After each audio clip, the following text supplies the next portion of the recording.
Good morning dear student. Today your topic depreciation. ठीक है, अब हम लोग पढ़ने जा रहे हैं डेप्रिसिएशन। ये न्यू चैप्टर आपका है।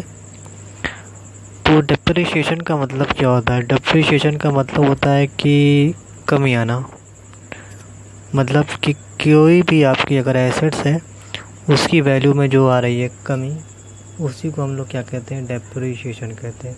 जैसे 10 रुपये का कोई आपने सामान ख़रीदा था, ठीक है, और 1 महीने के बाद जब हम उसको सेल करेंगे तो वो 10 रुपये का नहीं होगा, उसका हमको सिर्फ 8 रुपये मिलेगा।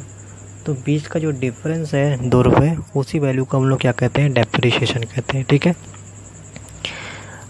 अब इसके हम लोग डेफिनेशन देखेंगे। तो depreciation is the gradual and permanent decrease in the value of an assets from any cause. कह रहे हैं कि किसी भी कारण से अगर आपकी जो एसेट्स है उसकी कीमत में कमी आ रही है, उसी कमी को ही हम लोग क्या कहेंगे?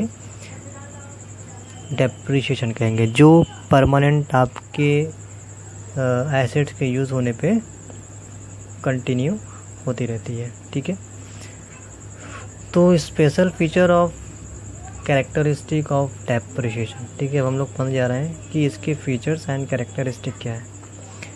तो कह रहे हैं कि depreciation is decline in the value of fixed assets except, जो इसका एक्सेप्शन है वो लैंड है। ठीक है, मतलब ये कह रहा है कि जो फिक्स्ड एसेट्स होती है वो सारी एसेट्स पे डेप्रिसिएशन होता है, सारी एसेट्स पे जो होती है कमी आती है। लेकिन यहाँ पे ये कह रहे हैं कि लैंड को छोड़ के, एक ऐसी एसेट्स है जो लैंड, ठीक है, उस लैंड को छोड़ के बाकी जितनी भी हमारी फिक्स्ड एसेट्स होगी उसको, मतलब उसकी वैल्यू में कमी आएगी। ठीक है, नेक्स्ट है such fall in a permanent nature.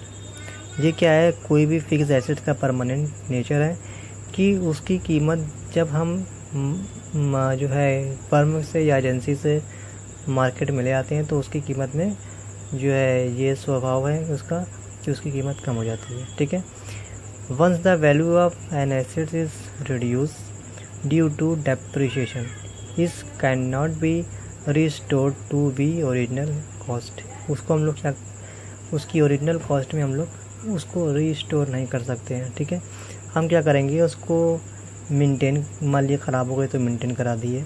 ठीक है, तो क्या मेंटेन हमने करा दिया तो क्या हम उसको उसी कीमत पे बेच सकेंगे जिस कीमत में हमने उसको ख़रीदा था?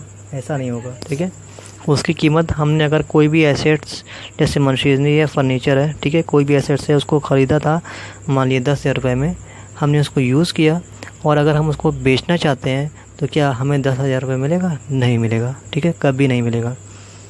नेक्स्ट है depreciation is a gradual and continue process because the value of the assets will decline either by their constant use or obsolescence due to expiry of time। इसमें ये क्या कह रहे हैं कि या तो हम कांस्टेंट यूज़ कर रहे हो, जब कोई भी नया इन्वेंशन हो या नई टेक्निक आ जाए, या जो है कोई भी कारण, ठीक है, या एक्सपायरी ऑफ टाइम हो जाए। ठीक है, ये सारे चीज़ इस बिज़नेस के क्या है?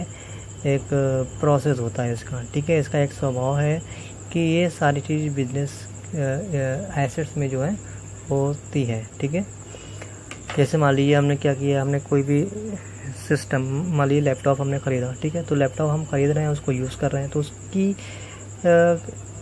हम उसको कांस्टेंट यूज़ कर रहे हैं, तो उसकी मतलब कि जो भी उसका सामान है, ठीक है, वो कंटिन्यू अपना वर्क कर रही है। ठीक है, तो कहीं ना कहीं हर चीज़ में उसकी वैल्यू कम होती जा रही है। ठीक है, या तो उसका प्रोसेसर हो, या उसकी हार्ड डिस्क हो, या उसकी एलईडी हो, या एलसीडी हो, जो भी हो। ठीक है, तो उसकी वैल्यू क्या हो रही है? डे बाय डे यूज़ हम कर रहे हैं तो वो कहीं ना कहीं उसकी वैल्यू कम होती जा रही है। ठीक है, या नई टेक्निक आ गई तो पुरानी टेक्निक की वैल्यू कम हो जाती है, या एक टाइम होता है एक्सपायरी कि हाँ ये 10 साल चलेगा, 10 साल के बाद नहीं चलेगा। ठीक है, या एक्सीडेंट हो जाता है, गिर गया, टूट गया, फूट गया, उसकी वजह से उसकी कीमत में कमी आ जाती है। ठीक है, तो ये सारे क्या है, ये सारे फीचर्स हैं, कैरेक्टरिस्टिक हैं किस चीज़ के, डेप्रिशिएशन के। ठीक है, अब नेक्स्ट और होगा और है, हम आपको नेक्स्ट वीडियो में वो बताते हैं। ठीक है।